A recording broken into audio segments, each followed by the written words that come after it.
ચૈત્રી નવરાત્રિનો પવિત્ર તહેવાર શરૂ થઈ ગયો છે, પણ ઘણી બહેનોના મનમાં એક મોટો પ્રશ્ન હોય છે કે જો નવરાત્રિના વ્રત વચ્ચે પીરિયડ્સ એટલે કે માસિક ધર્મ આવી જાય તો શું કરવું?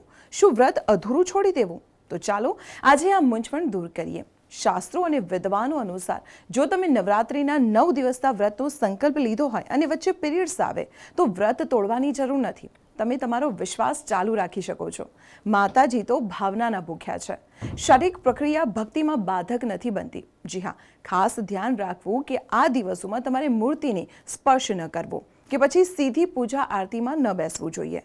તમે માનસિક પૂજા કરી શકો છો, મનોમન મંત્રોનું જાપ કરી શકો છો, સ્તુતિ કરો, માતાજીનું ધ્યાન ધરો। જો તબિયત વધારે નાદુરસ્ત લાગે તો જ માતાજીની માફી માંગીને વ્રત છોડવું જોઈએ। જો નવરાત્રિ શરૂ થતાં પહેલાં જ પીરિયડ્સ ચાલુ હોય તો સામાન્ય રીતે ચોથા કે પાંચમા દિવસે સ્નાન કરીને શુદ્ધ થયા બાદ તમે પૂજામાં જોડાઈ શકો છો।